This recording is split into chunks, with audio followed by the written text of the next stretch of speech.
ವಜಾ ಮಾಡಿ ಭ್ರಷ್ಟ ನಾಗೇಂದ್ರ ಅವ್ರಿಗೆ, ಭ್ರಷ್ಟ ಶಿವಕುಮಾರ್ ಸರ್ಕಾರಕ್ಕೆ, ಭ್ರಷ್ಟ ಡಿಕೆ ಹಿಂದಕ್ಕೆ ಬಾನ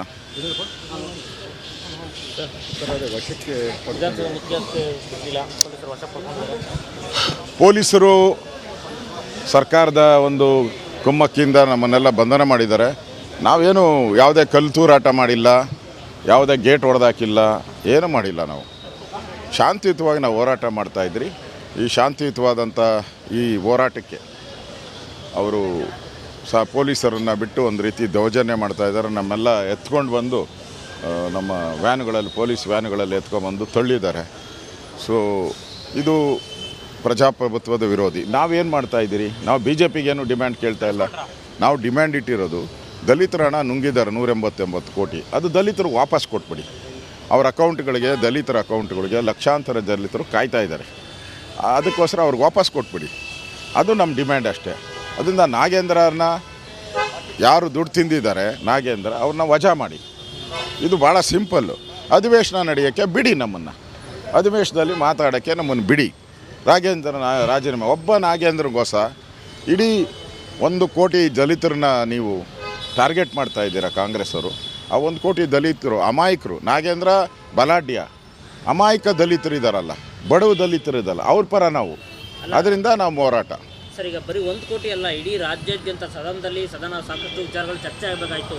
ಒಂದು ಕಡೆ ಬರಗಾಲ, ಒಂದು ಕಡೆ ಒಂದಿಷ್ಟು ಮುಂದೆ ಹೇಳಪ್ಪ ಎಲ್ಲ ಮಾತಾಡಬೇಕಾಯ್ತು. ಆದರೆ ಕೇವಲ ನಾಗೇಂದ್ರ ಒಬ್ಬನಿಗೋಸ್ಕರ ಸದನ ಹಾಳಾಗೋಗ್ತಾ ಇದೆ. ಆದರೆ ನಾಗೇಂದ್ರ ಅಲ್ಲ, ಇದುವರೆಗೆ ಸರ್ಕಾರ ಏನು ಮಾಡ್ತಾ ಇಲ್ಲ ಸರ್.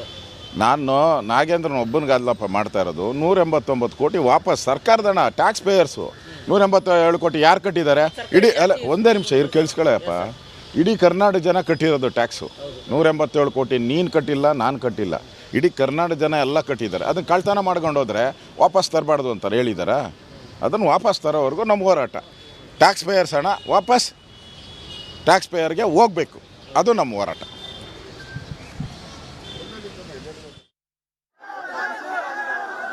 ವಿಧಾನಸೌಧದ ಮುಂದೆ ಹೈಡ್ರಾಮಾದಲ್ಲಿ ಬಿಜೆಪಿಯ ಶಾಸಕರನ್ನ ಪೊಲೀಸರು ವಶಕ್ಕೆ ಕರೆದುಕೊಂಡು ಹೋಗಿ ಹೈಗ್ರೌಂಡ್ಸ್ ಪೊಲೀಸ್ ಠಾಣೆಗೆ ಕರೆದುಕೊಂಡು ಹೋಗಿದ್ದಾರೆ.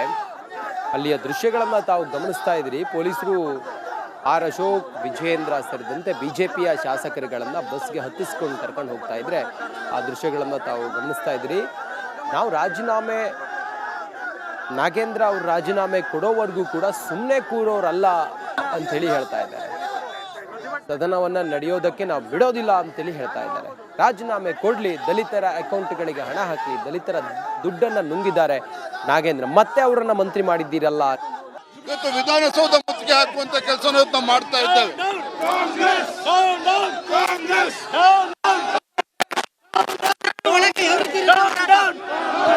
ಸದನದ ಒಳಗಡೆ ಕಳೆದ 2 ವಾರದಿಂದ ಸದನದ ಒಳಗಡೆನೂ ಕೂಡ ನಾವು ಹೋರಾಟನ ಮಾಡ್ತಾ ಇದ್ದೇವೆ. ಆದರೆ ರಾಜ್ಯ ಸರ್ಕಾರ ಕಣ್ಣಿದ್ದು ಕೂಡನಂತೆ, ಕಿವಿ ಇದ್ದು ಕಿವುಡನಂತೆ ಇವತ್ತು ವರ್ತನೆ ಮಾಡ್ತಾ ಇದೆ. ಹಾಗಾಗಿ ಇಂಥ ಭ್ರಷ್ಟ ಕಾಂಗ್ರೆಸ್ ಸರ್ಕಾರ, ಇಡೀ ಸರ್ಕಾರ ಇವತ್ತು ಭ್ರಷ್ಟರು. ಮುಖ್ಯಮಂತ್ರಿಗಳ ಆದಿಯಾಗಿ ಇವತ್ತು ಭ್ರಷ್ಟಾಚಾರದ ಆರೋಪಗಳನ್ನು ಹೊತ್ಕೊಂಡಿದ್ದಾರೆ. ಮುಖ್ಯಮಂತ್ರಿಗಳು ಭ್ರಷ್ಟಾಚಾರಿಗಳನ್ನು ರಕ್ಷಣೆ ಮಾಡ್ತಕ್ಕಂಥ ಕೆಲಸ ಮಾಡ್ತಾ ಇದ್ದಾರೆ. ಹಾಗಾಗಿ ನಾವು ಇಂಥ ಭ್ರಷ್ಟ ಕಾಂಗ್ರೆಸ್ ಸರ್ಕಾರದ ವಿರುದ್ಧ ಬೀದಿಗಿಳಿದು ನಾವು ಹೋರಾಟವನ್ನು ಮಾಡ್ತಾ ಇದ್ದೇವೆ. ಸದನದ ಒಳಗಡೆನೂ ಕೂಡ ನಮ್ಮ ಹೋರಾಟ ಮುಂದುವರಿಯುತ್ತದೆ, ಸದನದ ಹೊರಗಡೆನೂ ಕೂಡ ನಮ್ಮ ಹೋರಾಟ ಹೀಗೆ ಮುಂದುವರಿಯುತ್ತದೆ. ಯಾಕೆ ಮುಖ್ಯಮಂತ್ರಿಗಳಿಗೆ ಮತ್ತು ಕಾಂಗ್ರೆಸ್ ಹೈಕಮಾಂಡ್ಗೆ ನಾಗೇಂದ್ರ ಅವ್ರ ಬಗ್ಗೆ ಅಷ್ಟೊಂದು ಭಯ ಯಾಕೆ ಅಂತ ನಮಗೂ ಕೂಡ ಅರ್ಥ ಆಗ್ತಾ ಇಲ್ಲ. ಇವತ್ತು ದಲಿತರ ಮೇಲೆ ಸವಾರಿ ಮಾಡೋದಕ್ಕೆ ಹೊರಟಿದ್ದಾರೆ. ಭ್ರಷ್ಟನನ್ನ ಇವತ್ತು ಸಚಿವ ಸಂಪುಟದಲ್ಲಿ ಇಟ್ಕೊಂಡು ಭ್ರಷ್ಟರ ರಕ್ಷಣೆಯನ್ನ ಮಾಡಲಿಕ್ಕೆ ಹೊರಟಿದ್ದಾರೆ. ಭಾರತೀಯ ಜನತಾ ಪಾರ್ಟಿ, ನಾವು JDS ಇಬ್ರು ಕೂಡ ಇದನ್ನ ನಾವು ಪ್ರಬಲವಾಗಿ ವಿರೋಧ ಮಾಡ್ತಾ ಇದ್ದೇವೆ. ಬಿಜೆಪಿ ನಾಯಕರು ಗೂಂಡಾಗಿರಿ ಮಾಡ್ತಾ ಇದ್ದಾರೆ ಅಂತ ನೋಡ್ರಿ, ಗುಂಡಾಗರ್ದಿ ಮಾಡಿಕೊಂಡು ರಾಜಕೀಯದಲ್ಲಿ ಬಂದಿರ್ತಕ್ಕಂಥವ್ರು ಯಾರು ಅಂತ ರಾಜ್ಯದ ಜನತೆ ಗೊತ್ತಿದೆ. ಗುಂಡಾಗಿರಿ ಮಾಡ್ಕೊಂಡೆ ಅವರು ರಾಜಕೀಯ ಜೀವನವನ್ನು ರೂಪಿಸ್ಕೊಂಡಿರ್ತಕ್ಕಂಥವ್ರು. ಇವತ್ತು ಮುಖ್ಯಮಂತ್ರಿಗಳು ನಮ್ಮನ್ನ ಗುಂಡಾಗರ್ದಿ ಅಂತ ಹೇಳಿದ್ದಾರೆ. ಇವತ್ತು ಅವ್ರು ಯಾವ ರೀತಿ ಗುಂಡಾಗರ್ದಿ ಮಾಡಿದ್ದಾರೆ ರಾಜ್ಯದ ಜನತೆಗೂ ಗೊತ್ತಿದೆ, ಬೆಂಗಳೂರು ಜನರಿಗೂ ಕೂಡ ಗೊತ್ತಿದೆ. ಇವತ್ತು ನಾವು ಪ್ರಾಮಾಣಿಕವಾಗಿ ದಲಿತರ ಪರವಾಗಿ, ಧ್ವನಿ ಇಲ್ಲದವರ ಧ್ವನಿಯಾಗಿ ಇವತ್ತು ಭಾರತೀಯ ಜನತಾ ಪಾರ್ಟಿ JDS ನ ಹೋರಾಟವನ್ನು ಮಾಡ್ತಾ ಇರುವಂಥದ್ದು. ಇಂಥ ಸಂದರ್ಭ ನಮ್ಮ ಹೋರಾಟವನ್ನು ಹತ್ತಿಕ್ಕುವಂಥ ಕೆಲಸ ಮಾಡ್ತಾ ಇದ್ದಾರೆ. ನಮ್ಮನ್ನು ಇವತ್ತು ಗುಂಡಾಗಳು ಅಂತೇಳಿ ಕರೆದಿದ್ದಾರೆ ಮುಖ್ಯಮಂತ್ರಿಗಳು. ನೀವು ಗುಂಡಾಗಳು, DK ಶಿವಕುಮಾರ್ ಅವರೇ, ನೀವು ಗುಂಡಾಗಳು. ಇವತ್ತು ಗುಂಡಾಗರ್ದಿ ಏನು ಅಂತೇಳಿ ನಿಮಗಿಂತ ಇನ್ಯಾರು ಕೂಡ ಹೇಳ್ಕೊಡ್ತಕ್ಕಂಥ ಅವಶ್ಯಕತೆ ಇಲ್ಲ. ಇವತ್ತು ನಮ್ಮ ಹೋರಾಟವನ್ನು ಹತ್ತಿಕ್ಕುವಂಥ ಕೆಲಸ ಮಾಡ್ತಾ ಇದ್ದೀರಿ. ಯಾವುದೇ ಕಾರಣಕ್ಕೂ ನಮ್ಮ ಹೋರಾಟ ಇಲ್ಲಿಗೆ ನಿಲ್ಲೋದಿಲ್ಲ. ಸದನದ ಒಳಗಡೆನೂ ಕೂಡ ಇಂದು ನಾಳೆ ನಮ್ಮ ಹೋರಾಟ ಮುಂದುವರಿತದೆ. ಸದನದ ಹೊರಗಡೆನೂ ಕೂಡ ನಾವು ಹೋರಾಟವನ್ನು ಮುಂದುವರಿಸ್ತೇವೆ. ನೋಡಿ, ಇಲ್ಲಿ ಯಾರೋ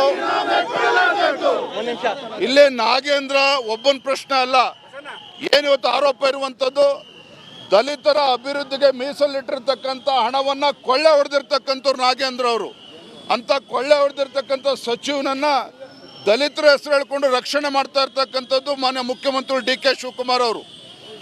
ಯಾವ ಭ್ರಷ್ಟಾಚಾರ ಮಾಡೋದೆಷ್ಟು ಅಪರಾಧನೋ ಅಂಥ ಭ್ರಷ್ಟಾಚಾರಿಗಳಿಗೆ ಬೆಂಬಲವನ್ನು ನೀಡ್ತಕ್ಕಂಥದ್ದು ಕೂಡ ಮಹಾ ಅಪರಾಧ ಆಗ್ತದೆ. ಹಾಗಾಗಿ ಮುಖ್ಯಮಂತ್ರಿಗಳನ್ನ ಇವತ್ತು ಕೂಡ ಆಗ್ರಹ ಪಡಿಸ್ತಾ ಇದ್ದೇವೆ. ಯಾವುದೇ ಕಾರಣಕ್ಕೂ ನಮ್ಮ ಹೋರಾಟವನ್ನು ಹತ್ತಿಕ್ಕುವಂಥ ಕೆಲಸ ಮಾಡೋದಕ್ಕೆ ಹೋಗಬೇಡಿ. ಸದನ ಮುಗಿದ ನಂತರವೂ ಕೂಡ ನಮ್ಮ ಹೋರಾಟ ಹೀಗೆ ಮುಂದುವರಿಯುತ್ತದೆ.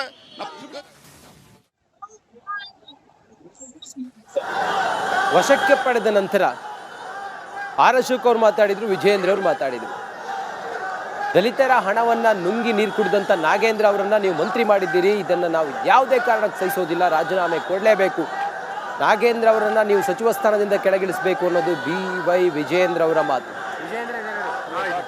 ವಿಧಾನಸೌಧದ ಮೆಟ್ರೋವನ್ನ ತಾತ್ಕಾಲಿಕವಾಗಿ ಬಂದ್ ಮಾಡಿದ್ದಾರೆ. ಅಧಿಕಾರಿಗಳ ಸೂಚನೆ ಮೇರೆಗೆ ಬಂದ್ ಮಾಡಿದ್ದಾರೆ. ಯಾಕಂತ ಹೇಳಿದ್ರೆ ಅಲ್ಲಿ ಗಲಾಟೆ ಆಗ್ತಾ ಇದೆ. BJP ಕಾರ್ಯಕರ್ತರು ಮತ್ತೆ ಪೊಲೀಸರ ನಡುವೆ ತಳ್ಳಾಟ ನೂಕಾಟ ಎಲ್ಲ ಆಗ್ತಾ ಇದೆ. ವಿಧಾನಸೌಧಕ್ಕೆ ಮುತ್ತಿಗೆ ಹಾಕೋದಕ್ಕೆ ಪ್ರಯತ್ನ ಪಟ್ಟಂತಹ BJPಯ ಶಾಸಕರನ್ನ ತಡೆದಿದ್ದಾರೆ ಪೊಲೀಸರು. BJPಯ ಹಲವು ನಾಯಕರನ್ನ ವಶಕ್ಕೆ ಪಡೆದುಕೊಂಡು ಕರ್ಕೊಂಡು ಹೋಗಿದ್ದಾರೆ. ಹೈಗ್ರೌಂಡ್ ಪೊಲೀಸ್ ಠಾಣೆಗೆ ಕರ್ಕೊಂಡು ಹೋಗಿದ್ದಾರೆ ಪೊಲೀಸರು. ನಾಗೇಂದ್ರ ರಾಜೀನಾಮೆಗೆ ಒತ್ತಾಯಿಸಿ ನಡೆಯುತ್ತಿದ್ದ ಪ್ರತಿಭಟನೆ. ಇಷ್ಟೆಲ್ಲ ಹೈಡ್ರಾಮದ ನಡುವೆಯೂ ಕೂಡ ಸದನದ ಒಳಗಡೆ ನಾಗೇಂದ್ರ ಅವ್ರನ್ನ ರಾಜೀನಾಮೆ ಕೊಡಬೇಕು ಅನ್ನುವಂಥ ಆಗ್ರಹ ಒಂದು ಕಡೆಯಲ್ಲಿ, ಪ್ರತಿಭಟನೆ ಮತ್ತೊಂದು ಕಡೆಯಲ್ಲಿ. BJP JDS ಜಂಟಿಯಾಗಿ ಆರ್ ಅಶೋಕ್ ನಾನು ನಾಗೇಂದ್ರನ ಒಬ್ಬನಿಗಲ್ಲಪ್ಪ ಮಾಡ್ತಾ ಇರೋದು. 189 ಕೋಟಿ ವಾಪಸ್ ಸರ್ಕಾರದ ಹಣ, ಟ್ಯಾಕ್ಸ್ ಪೇಯರ್ಸು. 187 ಕೋಟಿ ಯಾರು ಕಟ್ಟಿದ್ದಾರೆ? ಇಡೀ ಅಲ್ಲ, ಒಂದೇ ನಿಮಿಷ ಇರು, ಕೇಳಿಸ್ಕೊಳ್ಳಪ್ಪ. ಇಡೀ ಕರ್ನಾಟಕ ಜನ ಕಟ್ಟಿರೋದು ಟ್ಯಾಕ್ಸು.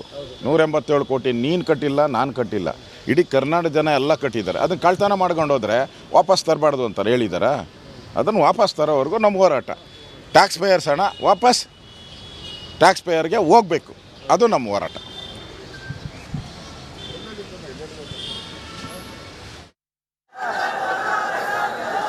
ತೆರಿಗೆ ಕಟ್ಟಿದ ಹಣ, ನಾವು ನೀವು ತೆರಿಗೆ ಕಟ್ಟಿದ ಹಣ ದಲಿತರ ಹಣ. ಅದು ದಲಿತರ ಅಕೌಂಟ್ಗಳಿಗೆ ಹೋಗಬೇಕಾದಂಥ ಹಣ.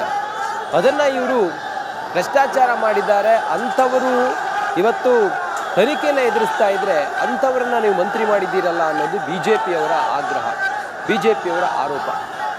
ಈ ನಿಟ್ಟಿನಲ್ಲೇ ಪ್ರತಿಭಟನೆಯನ್ನು ಮಾಡುತ್ತಿರುವಂಥ BJPಯ ಕಾರ್ಯಕರ್ತರು ಮತ್ತು BJPಯ ಶಾಸಕರುಗಳನ್ನು ಪ್ರತಿಪಕ್ಷ